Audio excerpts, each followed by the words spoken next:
Hey friend, Alain Picard here, and I can't wait to share a painting with you today. You know what we're gonna do? A flower still life, just one single flower, so elegant, and we're gonna look at a peony. One of my favorite flowers to paint, and we'll do it in that signature painterly impressionistic way. I can't wait to get right into this with you. I hope you're excited. I've already got a thumbnail and an underpainting done. So let's paint along together and jump right into this lesson.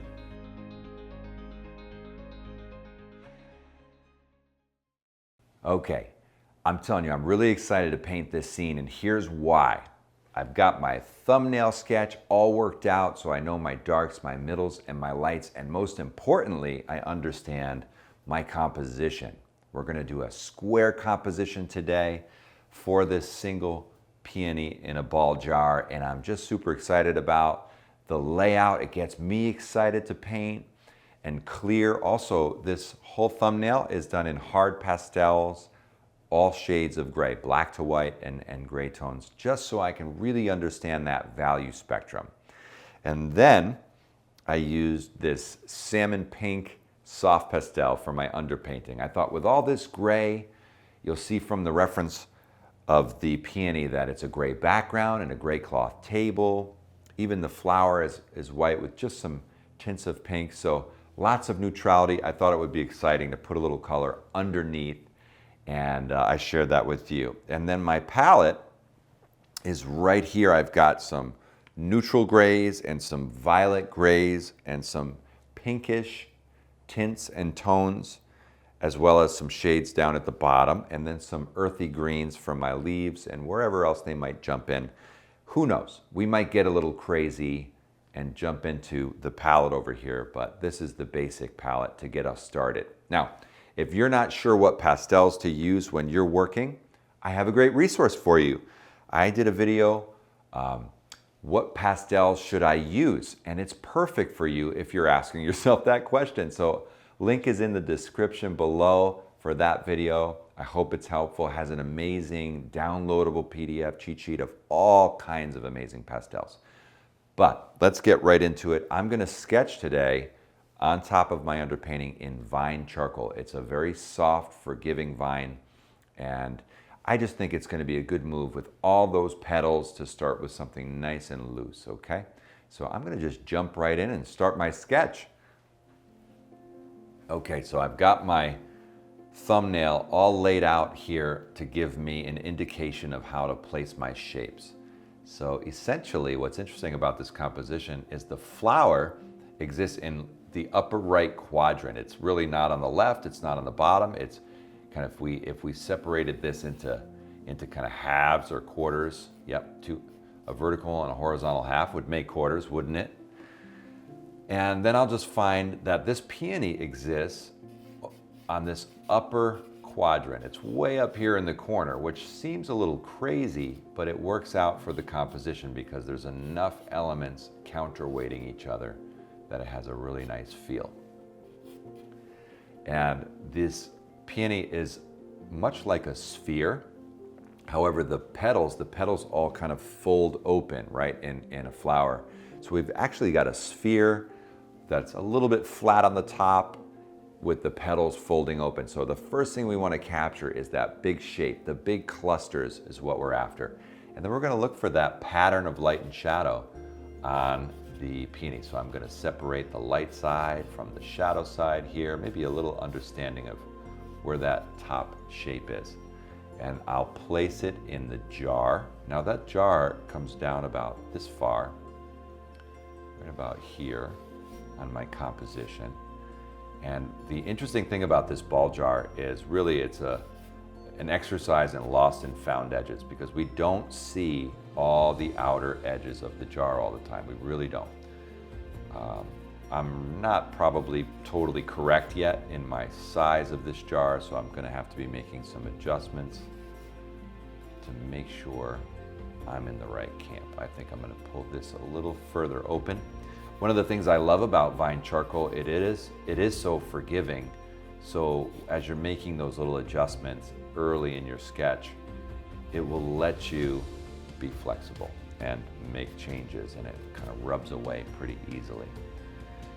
And it's easier to stay loose with this soft fine charcoal than, say, if you were using a hard pencil or something very dark and committed that you can't push around and move around.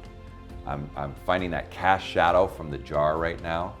And then there's a front line of the table down here really anchoring this space. Now, I will use a straight edge at times just to make sure that, a horizontal line. Actually, let's do that. Let's just throw a little straight edge right on here, and we can loosen it up as we go. But that makes sure that we keep this line nice and horizontal as it moves through. And maybe one more, just a very quiet, right at about the third marker, back edge of the table. Now this back edge of the table will also kind of disappear at times. It will not be always a strong, visible back line. But it's good to know where it is. All right, so I'm not opposed to using that straight edge, but those lines probably won't stay that clean. That's probably the straightest they'll ever be right now. And I'm just looking for those contrasting elements, that bottom of the jar I can push in on. And this whole cluster of the leaves is very dark. That's a real dark value area of the scene. So I'm gonna kind of push in with a little more weight on my hand, a little more pressure to get a darker value as I build those darks. And as I'm really squinting, so again, I'm squinting my eyes like this as I look at the scene, because I just want to see the very dark and light value pattern. I don't want to see all the little details because we're looking for the impression. So early on, we're just looking for those points of greatest contrast. So as I squint, I can see, a whole mass of darker value moving into the jar and moving down. That mass is called a branch with leaves. But for our sakes, as visual artists, we're really looking for that abstract clustering. And you can see from my sketch, I'm going to let this leaf pattern run right out the left edge of the composition. So I really like the way that works. And I'm checking height on one of these leaves right about there. Yep. I just want to make sure things relate to one another as a whole. We're always building the whole scene when we compose. We're balancing the shapes. We're creating a nice asymmetrical rhythm and pattern visually that, the viewer never really thinks about it, but they just enjoy it as they have that visual experience.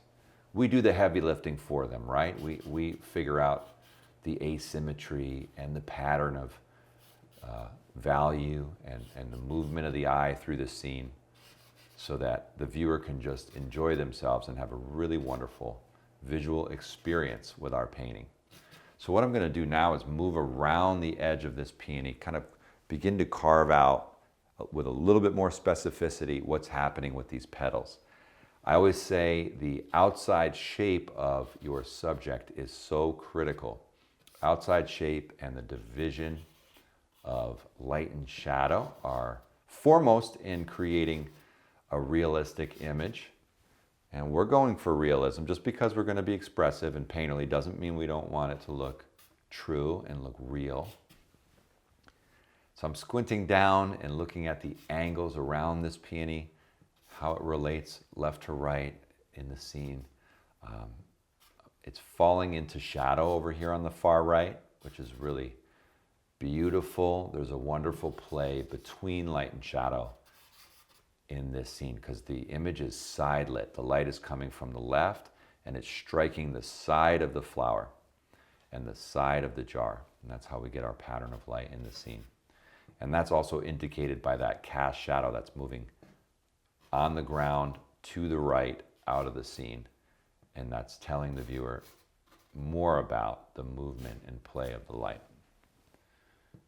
Okay, we just chop in just a bit more. I'm almost there in terms of what I need from the sketch, but I just want to get slightly clearer around the petals. Now you'll notice that what I'll be really looking for is planes.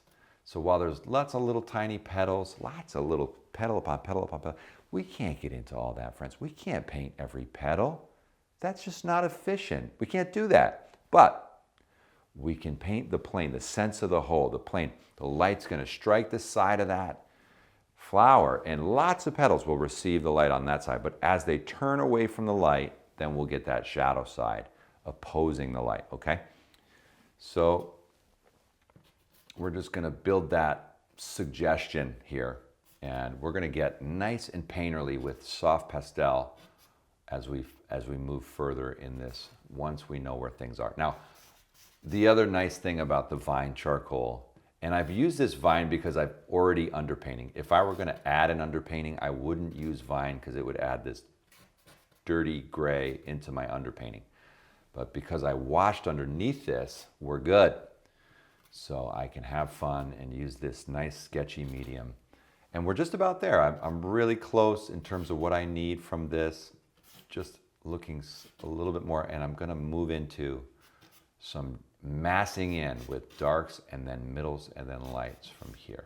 Okay, step back and squint my eyes for a second. Yep, so all this will be more in shadow through here. This underside starts to take on shadow, and of course the background takes on shadow. I'm not going to shade it in with this gray. I want that pink to stay clean, but all through here, the leaves are darker value. Through there and moving up here. Nice patterning of branches, very nice. These longer, sharp-edged, leafy patterns counterbalance the background and the large flower in a nice way. Beautiful clustering in through here of dark value in the vase / jar. Sorry, this is really a jar. It's not a vase. I really enjoy these little flowers in a jar type things. There's lots of inspiration that I've drawn over the years from different artists doing that approach. And then we've got a water level right about in here. That's all I need for my vine charcoal. Now it's time to jump right into color, okay? We're going right into the soft pastel, working on our impressionistic massing. So here we go. Okay, I'm gonna jump right in and mass a dark end first. So we're going to look from the darks to the middles to the light. So first pass, sometimes I don't go all the way to the darkest dark, but I'll use a dark gray here, and it'll certainly look darker than it is now. Value is relative, like color, so it relates to what's around it. So if you don't have a lot of dark values yet, then this will function as a dark value for now, until we will still go another level darker once I build this up. Look at how that pink and gray is so attractive. Always looks good. This is pretty much a straight dark middle gray, and I'm just going to use it, I think, a little bit in this cast shadow. So I've got a soft pastel in my hands here, and making a little mixture of side stroke and linear stroke to capture the movement that I'm after. And we're gonna go right into some neutral greens as well, but sometimes I'll put a little gray in there just to get that soup going. I call it the soup stock. It's the mixture of your painting. You get some colors going, you know, we put that salmon pink down, and then you begin to develop your color relationships in the painting. And just like a great cook, you customize your recipe based on your taste and your desires. So oftentimes my first pass is kind of setting that in. I want to go a little darker. No, that's about the same. Let's try this violet dark here. When you anchor those darks, it allows for greater contrast throughout the scene. So if we don't have enough dark in our scene, the consequence is, in order to get contrast, we're going to go too light in our light values. And that is tragic, my friends, because all the beautiful color exists in the mid-range. So we want to make sure we can go nice and dark so that we don't need to go too light later. Okay, let's get in to the leaves with some earthy greens. Haven't totally decided what's the right color yet. We'll try a few on. Again, I just want to, this feels a little too green. Let's put a little down. See what I mean? As I put this down, it is the complement of red, and it is going to look very strong on top of that salmon. So I'm going to neutralize it. I'm going to find something less chromatic, but still nice and dark. Look at that. It's just not as colorful, right? This particular green is cut with black, so it's a shade. And that means that there's just not as much green in this green. It's got a lot of black to tone it down, and it's got a very pleasing feel. We just need a little of that color at this stage. Notice I'm trying to create painted marks, not just rendering what I see. I'm creating that visual description that is suggestive, not just a literal observation of this flower. I want to create an impressionistic, painterly look. So we want to get those side strokes in and just chop them in, leave the marks. Sometimes mysterious and vague. Other times we'll clarify. So that starts to really push some nice strong value in. I'd like just to connect this area here. A little more continuity in the dark. And then let's get right into the jar. We're going to be seeing these leaves through the glass ball jar, which is fun. We're going to come all the way over here. We'll still see a little dark accent. There's some texture on the glass from the top of the ball jar that screws on, so we're seeing some little lit reflective elements there. But this is pretty good. There's also some raised lettering on the jar, so that changes some of the edges that I'm seeing, but I'm trying to defer to that simpler version of the scene right now. Okay, I've got my darks down here and my darks here in the leaves. This painting really lives in the midtones. There's lots of midtones in this scene, so that's where the real work is going to be done. I've got a little bit of light on the peony. I've got a lot of midtone, a little bit of dark. So that speaks to this concept called dominant value, where you want to create oftentimes a dominant value in your painting, where I'm just checking as I'm talking here. Essentially where either the light, the middle, or the dark value is your dominant, and then there's an accent, which in this case is going to be our light value. So that makes it special. Whatever there's the least of in your painting makes it special, okay? So in this case, there's the least of the light value, so that's going to make it special. Same is true with color. If you put a little accent color in, it's special because it's jumping in there as a different color than everything else. Now, you'll notice I'll kind of play between the gray and the pink, and I won't totally cover all the pink. I'm just going to try to feel it out and find out what's the right moment where I've got enough of the underpainting covered, but it still shows through. There we go. Now we're talking.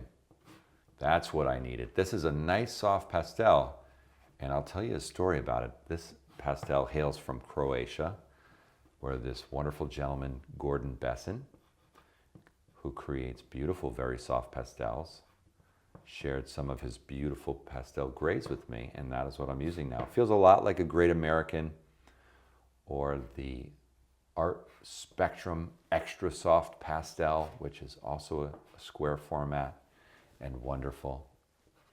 But that's what I've got here.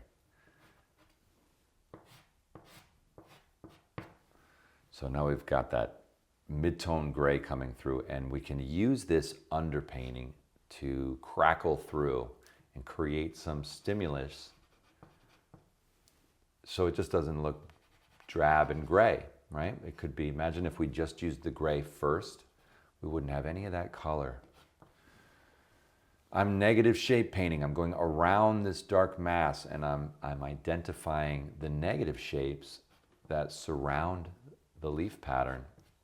And as I do, I'm creating more of the sense of the leaves by carving out that negative. So that's another very effective strategy when you're being painterly and impressionistic. We want to sculpt and we want to really see the abstract, and we can do that using our understanding of negative shape. Of course, if that was new to you, the positive shape in that case is the leaf, and the negative shape is what is surrounding it. In this case, the gray background. All right, so I'm going to keep working around my subject with this background color. I see some little spots where this gray peeks through the leaves, in between the flower and the leaves. There will be a little more variance of value, but I'm just massing this in. And of course, when we're going to create an impression of something, we don't need to refine and resolve everything in this. So if it looks good earlier, we'll leave it. If the impression works and there's some nice, bold, exciting marks, we'll leave it. That's the beauty of a painting.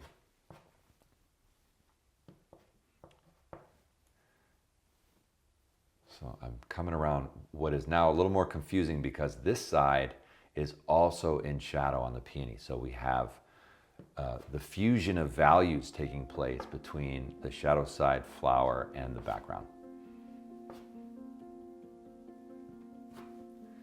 Jumping up and carving in a little higher now.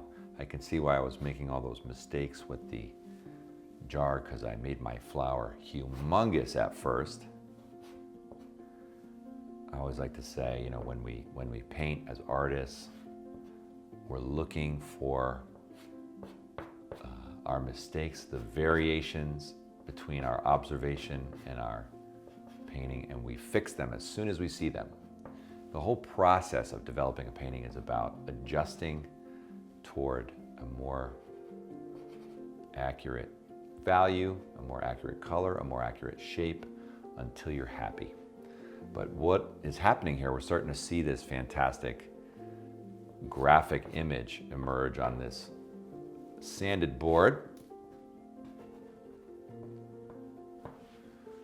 Now you're wondering, Alan, what's sanded board? What are you talking about? Well, this is actually the UART premium mounted 500 grit sanded board in the natural. It's natural color. Sorry, they come in black and natural. The 500 is really nice. It builds up quick, still has a lot of nice tooth, and it's mounted on this beautiful board. So you're gonna want to check that out. Sanded surfaces allow lots of pigment to develop so that we can get this really wonderful impressionistic painted look. So now this dark value is going to drop right onto this side of the table where it's just that little bit darker. And then I'll switch to this gray that's slightly lighter. Once again, build a little more body into this area. Keep that pastel clean. If you run into the dark shape of your painting, you'll pick up that dark pigment and then it'll start to move around. So keep that pastel clean. Now let's just get a little bit of this medium light gray on the right of the vase, especially in the area with water. It's just that little bit lighter in value. Right here on the left, we've just got more of the dark value actually, so I'm gonna switch colors for that. But as I come up the jar, here's a spot on the area that has the screw lines. I do not know what the technical name for that is at the moment. The round ridges of the jar. We'll start to find those. Now we can feel or discern the height of the jar. Okay, let's jump back in and establish the shadow side of the peony, and I'm going to use a violet gray, so a little more color in this, just a little bit. This has some violet in it. Just suggest that. Now you'll notice I'm not going to start drawing petals. I'm not drawing petals. I'm going to suggest them. So I'm going to make marks and really sculpt the color and value changes. Later on, we may do a little textural indications, but we really want to capture the impression of this form. So this color's nice, but it's not quite dark enough. So let me find one step darker. I don't know if this is dark, but we'll test it. Same exact color. Okay, this one should be. Now it'll be too dark, right? The joy of pastel. You have all these beautiful pigments and you mix them on the surface instead of mixing them on the palette like the oil painter would do. They would mix the color and value they need on the palette. So we do, sometimes when we don't have just the right color, we kind of mix them on the surface of the painting. This is a dark violet gray, it's beautiful, and I'm actually going to mix it right in my leaves because this is harmonizing. And again, I'm not painting an accurate observation of my subject. I'm expressing it, I'm interpreting it. So I love this soupy gray, purple, and red that's going on, and I want to further that feeling. Let's bring that darker value into the jar that we were discussing and into the cast shadow. So I need these softer edges. I'm going to try to make them with little chops of side stroke as I develop this cast shadow on the table. Maybe a little bit up and down here on the front edge of the table. Love these choppy little marks. And one more line, just cutting out just a bit more of this leaf. Let it go out the top. Squint, squint, squint. Keep it simple. I'm going to look for that edge between the light petals and the background here. Okay. Just taking a moment to soak it in a little bit through here of this violet gray. It's always a disciplined process to stay in the darks and the middle tones and not chase that light. But boy, does it pay off in your painting if you can do it. Because when you do that hard work, it's kind of like eating your vegetables. You know, you got to do it, and it just gives so much nutrition to the body. Well, this really builds strength into the painting. Okay, I'm going to go back into here with that violet again that I discarded and use it a little bit more. And I'm just kind of keeping one eye on my underpainting to see if I'm covering enough of it. At some point I might feel that I'm covering too much of it. Add a little violet gray into the mix here.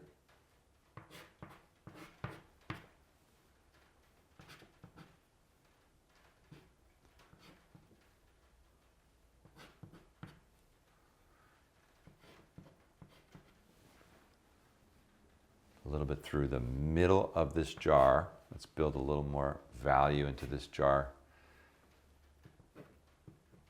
So your brain will try to play tricks on you when you paint transparent and translucent objects, because your brain knows there's a hard substance there called glass, and therefore it wants you to make hard edges, but it's a terrible mistake. Wherever those visual lost edges are, we gotta keep that openness. We don't want to create artificial hard edges that just adds tension.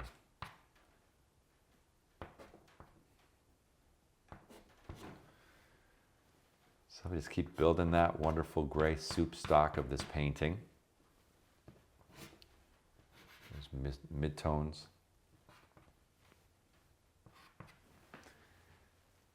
Just a little bit more through here.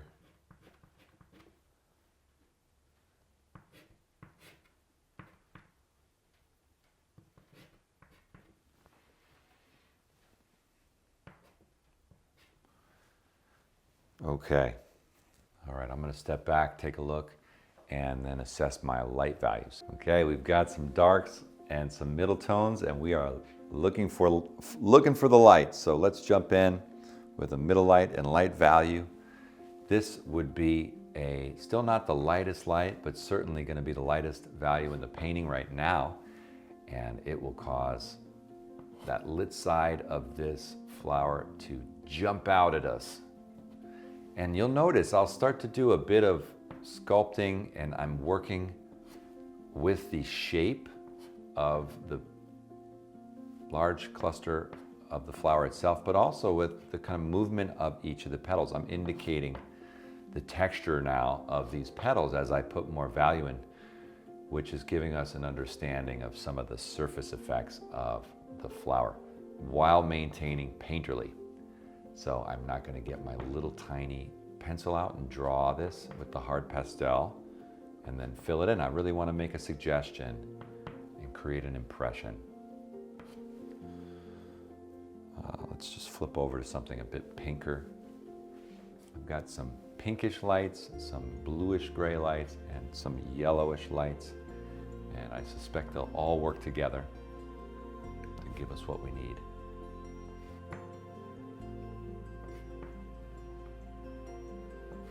Again, squinting at my subject just to see the basic value pattern. I don't want to get carried away and put light where it doesn't belong. Retain the strength of the shadows as well. Very important in your painting that you retain the strength of the masses, the dark mass, the middle tone mass, the light value mass, and not to, overwhelm shadows with too much light. A little bit of something hits under there. I just like this pinkish color, so I'm going to use it where it doesn't belong. It belongs here from a value standpoint, but it's not the color that I perceive, but it's a color that I enjoy. Therefore, it's wonderful. So we can use the value information we get and change the color a little bit in our painting to create our own poetic interpretation of the scene. Put a little more sparkle in there. Break that edge. Light dancing on the table. So things are happening quick here, friends, as we add this lighter value. I'm going to switch over. I want to get something in here, but it needs to be cooler. So I'm just going to find it. Okay, so this is a neutral light gray, greenish gray. And it's not quite as light as I need. I'm going to go one step lighter as well. But this is a greenish gray. Again, just looking for those subtle variations of color instead of the big, to go all the way from, pink over to a strong green is a big jump in chroma. I want this to be a little more elegant and subtle, neutralized. So let's go a little lighter in value with this. These are little spots where the light is grabbing a hold of that leaf and getting a bit of a shimmer. And I'm looking to suggest where the light strikes the leaf, there's a plane change, and that's why there's a highlight. That leaf just turns a little bit towards the light and it gets a nice little moment. Now that's a bit strong. Stuff that gets over to the edge, we don't want it to be too hard edge, so I'm going to quiet that down over here towards the edge of the painting. Okay, let me just take a look, and this is a nice color as well for these little moments. This greenish gray. Mix them in with my pinkish gray. It's just there's a little highlight on the glass. Just drop a couple of those in. And let's keep it clean and fresh and not fuss around and Just try to make a nice crisp mark.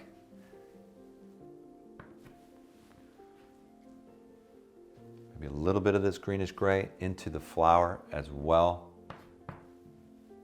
What do I got? A little bit of violet on the. So you'll see the pink interacting with this very pale grayish green. Create a bit of dimension in our color change. Same value, slightly different color.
Nice, rich, dark green value.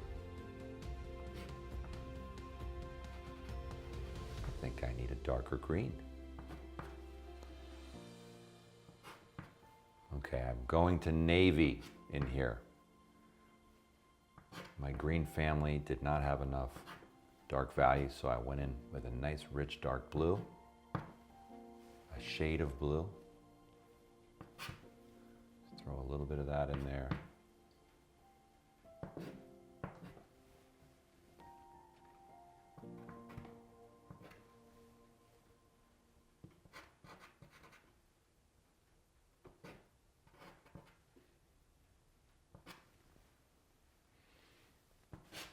Put a little down here to harmonize.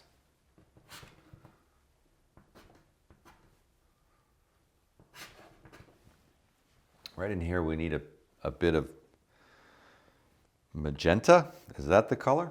A bit of reddish, a darker red. Let's try this. This is, we'll allow ourselves some chroma for a moment here. I'm getting under these peony petals and I'm carving out just that little bit of the shadowy inside of the flower. And then as it unfolds, you might see a bit of that. Letting ourselves have lost and found edges. Maybe a touch down in the jar, bottom of the branch. It's always good to let a color in your hand move around your painting a bit.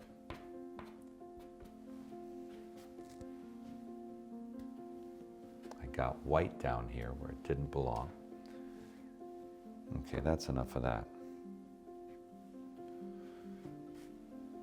Let's just add some pink.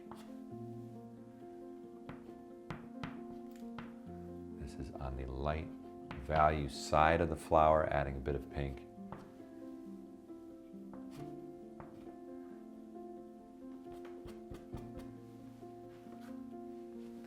You see me jabbing with my finger. That's a way that I'll break an edge or knock down a color that has gotten too strong at times. Diffuse it a little bit. This pink, I'm just utilizing it to add a little more understanding to these ridges.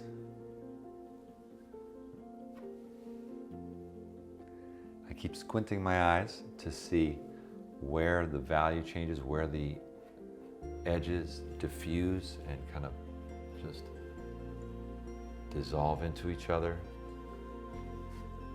That's a very important part for this painting of its believability, that lost and found edge.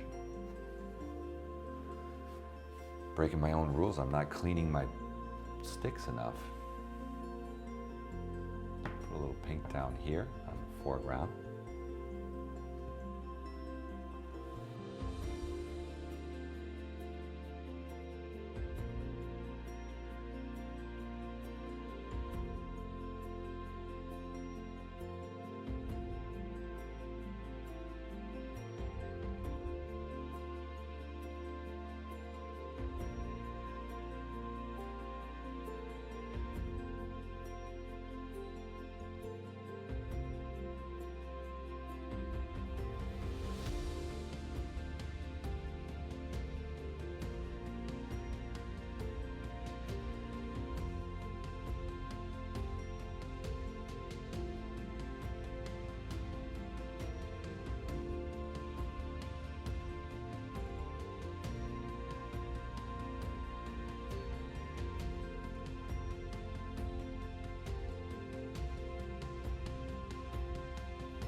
Okay, final touches. Just a couple of marks in the light here. With light pink, I'm actually gonna grab a really nice soft, trying to find a nice soft white. And just leave them on top. Oof, yes.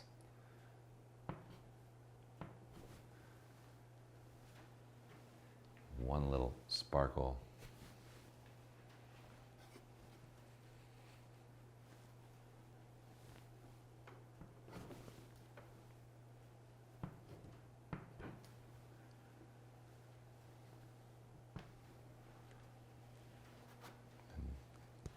This is a little brighter pink. I'm going to sneak in near this red.